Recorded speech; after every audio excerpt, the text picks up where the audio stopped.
Hi guys, welcome back to the homestead. It's been a couple of weeks since I uploaded a video because, well, most of our family got the flu. Anyway, we're back. I'm so much better. Still got a little bit of the cough, but I'm so much better. So today, guys, I wanted to actually talk about a topic that I've kind of wanted to talk about for quite some time. I didn't know exactly how to start it, how to word it, or how to even brace this topic, because I know there are people who are going to vehemently disagree with me on this. These are basically my opinions based on years and years of what I've lived, what I've researched, what I've read, and getting so many different opinions on the topic. If you don't know anything about me, I actually took a holistic nutrition course back in 2015, I believe. So I do have my certificate in holistic nutrition. I'd say since I turned 20 years old, basically becoming an adult, I really was immersed in organic food, nutrition, and living a non-toxic lifestyle. I still very much am vehemently in agreement with all of that. I really think that reducing the amount of toxins and eating as healthy as possible, also having a stress-free life, and just taking care of our bodies and taking care of our emotions is what is going to keep us healthy long term. But I really wanted to touch on a specific topic, and that is why I don't grow a lot of vegetables, and specifically why I don't eat a lot of vegetables anymore. I was pretty much plant-based for a long time, and if you are in the realm of nutrition and health in general, you will know that there is a big push to have people eat more vegetables, more greens, incorporate more plant matter into their lives, because we're told that that is the key to longevity and health.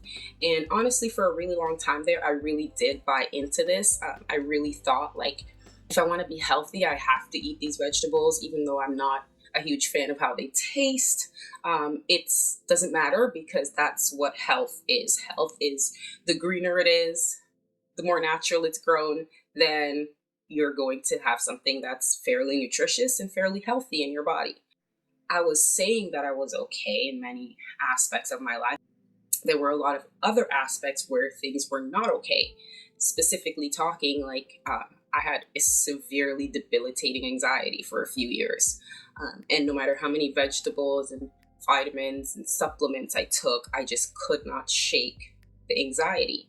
I mean, when I say debilitating, I mean actually panic attacks, feeling like I'm going to die. I went to many doctors. I saw so many specialists, holistic nutritionists, holistic doctors and practitioners, regular doctors, and nothing really helped alleviate my anxiety.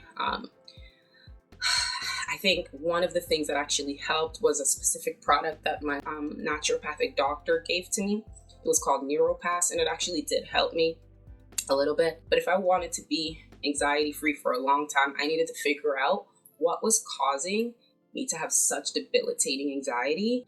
I wasn't as healthy as I knew I could be, or as healthy as I should be, considering the amount of food, healthy, organic, naturally grown, nutritionally dense foods that I was eating. I just wasn't seeing the result in my body.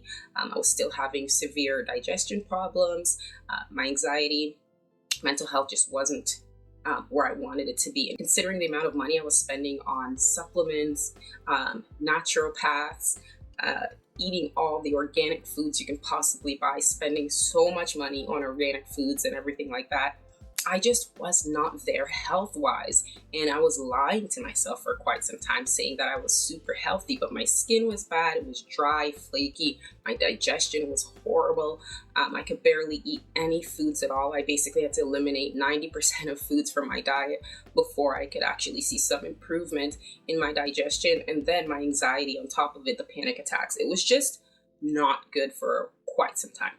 So, I did some more research, and I came up with the fact that maybe these vegetables, vitamins, and supplements I was taking was not contributing to health. It was actually kind of making me feel like I was deteriorating, which is the opposite effect that you should have if you're spending money on organic food and supplements all the time.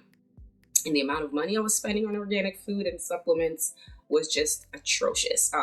And I still, of course, eat all organic food, of course. But what I'm saying is that because I was eating all of these organic vegetables and being pretty much plant-based, I felt like, you know what? If this isn't giving me peak health, then I'm clearly missing something. I was like, oh my goodness, I don't eat that much meat. I've eliminated most meats and meat products out of my diet. So why am I still feeling so horrible? Why am I not feeling peak health? I look basically at the nutritional value of each food. And the nutritional value of most meats is so high that I was honestly astonished by how nutritionally dense meats were. And for me to have eliminated most of that out of my diet, trying to get those same nutrients back into my diet using plants were missing so many of those nutrients that my body was severely craving, because the nutrients in plants, it's just not as bioavailable as it is in animal products. So if I eat a steak, for example, I'll absorb most of the iron in that steak because it's bioavailable, so my body can break it down and absorb it. Whereas if I eat, some collards or something, and it has some iron in there, the type of iron and the way it's broken down in my body, I just won't absorb even half of it. Like, you don't absorb a fraction of the minerals and the nutrients that are in the veggies. Honestly, here are the reasons why I just don't eat vegetables that much anymore. And if I do, it's very, very small amounts, like a little bit here and there to complement my meat and a little bit of a side. That is it. So my typical meal will probably look something like a giant steak, a little bit of rice, and maybe some veggies that's like mixed into some kind of sauce or something. But that'll be it. And I focus mostly on the protein part of the meal rather than trying to focus on loading up on vegetables. So why did I go this route? Well, we've honestly been conditioned to think that eating vegetables is the end-all be-all for health. And the more vegetables you eat, the healthier you'll be. That didn't work in my case. And in a lot of people's cases, it won't work.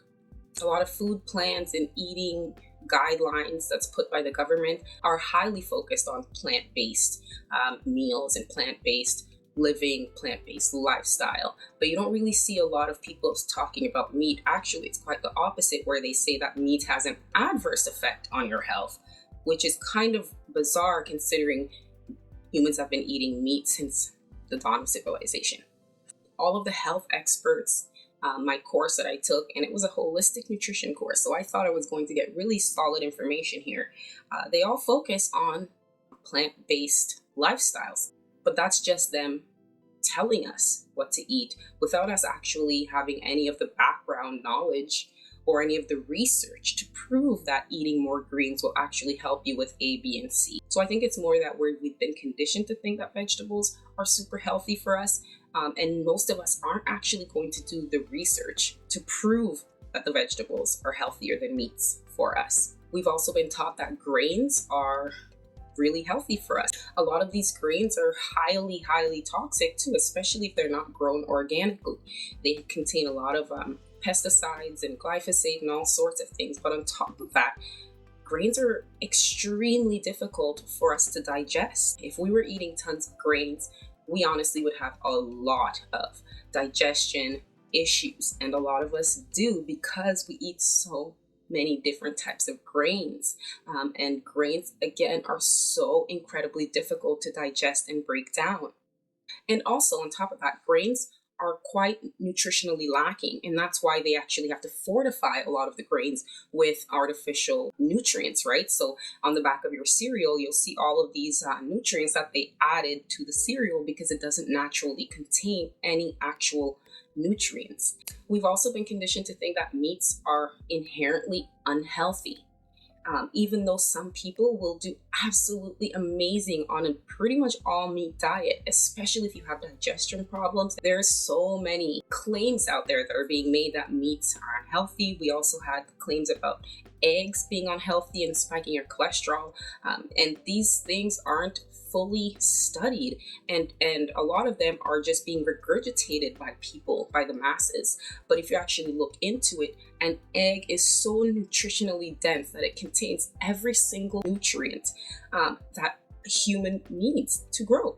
So one egg has all of the nutrients that my body needs. So if I eat that egg, I get every single one. It's a broad spectrum. It's like taking a broad spectrum vitamin, multivitamin or something, because that's how nutritionally dense it is. So what is it? Is it nutritionally dense, or is it bad for your cholesterol? There's just a lot of conflicting information out there, and honestly, eggs are so healthy. It's astonishing to me that we as a society has put it out there that eggs are bad for you. They told us if we want to be healthy that we should reduce the amount of meats we're eating and increase the amount of vegetables. Well, if you actually look at the numbers, most people are actually plant-based. Think about it. If you're eating a hamburger, the bun is plants, it's grains. The lettuce, the tomatoes, the pickles, the ketchup, all of those are plants. The only thing in that hamburger is the 20% of that flattened, tiny little piece of burger patty that you're eating. So a hamburger is actually probably about 80% plants. And if you reframe the way you're thinking about it, you can actually see how much you're eating mostly a plant-based diet, and you're probably only eating maybe 20-30% meats. But somehow they're still telling us that we're dying and we're unhealthy because we need to eat more plants. Well, how much more plants can we possibly eat if we're already, 70-80% plant-based? A lot of the people who are supposed to be in charge of our health, the public health officials, are always telling us that people who eat meat don't care about their health. People who eat meat are selfish and they just want to eat dead animal carcasses. And that is so untrue. People who eat meat actually really care about the animal, how it's raised, especially people like myself who, we live on a farm, we have a homestead, and we source really quality meat. We care so much. I take such good care of my animals, and I know the farmers that I buy my meat from also take such good care of their animals. They're grown and cared for and processed in a very humane way. So there's, this argument that eating meat is inherently bad because, well, we're eating an animal. But in reality, half of these animals wouldn't actually be alive. There wouldn't be half as many cows on the planet today if it wasn't for farmers. So yes, we do contribute to the amount of animals that are here, but also the animals are part of our diet because we know that they are nutritionally dense. When we eat a piece of meat, the satiation we get from that, you just can't compare it to anything. It really has no comparison. And they try to tell us that if you're trying to live a non-toxic lifestyle, then you have to also be plant-based, right? Because the whole non-toxic lifestyle is all plant-based. It's all, this is made from plants and this is plants. But really, I'm trying to get back into making my skincare products out of tallow. Using more animal-based products that my body will recognize and it knows exactly what to do with it. Eating all of these other types of things, putting these other types of plant-based products on my skin or in my hair, my body doesn't necessarily know what to do with that, but it definitely knows what to do with tallow. So living a non-toxic lifestyle doesn't necessarily mean that it's all about plant-based, right? You can have a non-toxic, holistic, organic lifestyle while still eating meat. And I'm not saying all of this to start an argument with anyone. This is just what I have come to the conclusion of after many years of living this life. This is just my 2 cents, and I'm just putting it out there for you guys so you know why I basically don't have a massive garden anymore. I grow a lot of my stuff just in my greenhouse, and then I have a small plot where I can grow some in-ground stuff, and then I'll just chop and freeze most of those, and then I can add little bits here and there whenever I'm feeling like having some. They're not the main part of my meals anymore. Another thing I noticed is that a lot of homesteads, they're growing so many vegetables. And a lot of those same homesteaders are always ill, and I mean with really debilitating illnesses. And that's the exact same thing I experienced in the past. The more vegetables I ate, the more sick I got. It was literally an exact correlation. Now, of course, correlation doesn't equal causation. However, when it comes to your diet and what you're eating, you can feel exactly what you put in there and how it makes you feel. It's all about how it makes you feel. And if you're eating lots of tomatoes because you grew 50 different types of tomatoes, and you grew 30 different types of potatoes and peppers and eggplants and cucumbers, and you're eating all of those vegetables, you are going to have an adverse reaction to one or some of those vegetables, because every plant contains some sort of plant toxin. Yes, plants are toxic. Yes, vegetables are toxic. Tomatoes have toxins. They all have some sort of element of toxicity to them. So if you're eating large amounts of vegetables that contain small amounts of toxins, in combination, it obviously accumulates in your body and you will get sick. And that's exactly what was happening to me for so many years, and I didn't understand that. And so, with this video, I'm encouraging homesteaders to focus more on your meat production. And I know these gardens are absolutely beautiful. I love to watch them. I love to grow things because watching something grow is absolutely beautiful. It really is. And I will continue to grow my vegetables, but it's more of a hobby for me rather than a source of food for me and my family. Now it's more just, let's grow these peppers because they're pretty and they're cute, and I can have some peppers for the winter, but it's not that I need to have these peppers or I'm not gonna be able to eat. So I've completely switched my mindset around that, right? So now what I focus on is buying that beef, going fishing, growing enough of my meat chickens, having my meat ducks, things like that, so that I know that I have enough meat to last me through the winter, and I don't have to worry about preserving and canning and doing all of that type of stuff, because really with the meats, I just toss them in my freezer and they're good to go. I can pop them out anytime I want. I don't have to worry about canning and preservation or any of that stuff that you would have to do with vegetables. So it's just a lot simpler to eat meat as well.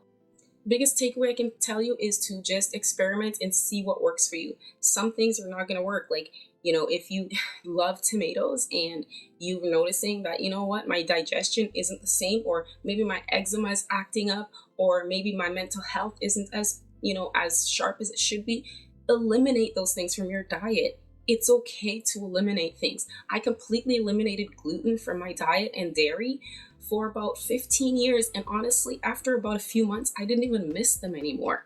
I've slowly incorporated some organic gluten back into my diet, just a little bit here and there. I still don't indulge in it, but eliminating those things from my diet really showed me that, holy moly, these things were having a huge effect on my overall health and well-being. And so it's okay to eliminate things and to experiment with different foods. It's okay. We have so many different types of foods and different types of meats that even if you eliminate one thing, you're really not going to miss it. So experiment and see what works for you, because sometimes it could be something so simple that's causing your issue and you don't realize, like, wow, maybe I shouldn't be eating these potatoes because I'm having a negative reaction to all of these potatoes. So if you eliminate them, you're like, wow, I didn't even know this life existed, right?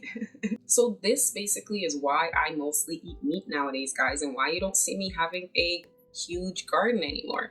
I used to invest so much time in my garden, weeding and doing all of the things that I need to do to the garden, buying products and fertilizers, and honestly, I just stopped most of that, and I only grow what I know I'm going to eat. But anyway, guys, let me know what you guys think in the comment section below. I would love to know your opinions on all of this, and have you experimented with different foods, different diets, what worked, what didn't work? Let me know. I would love to have this discussion with you.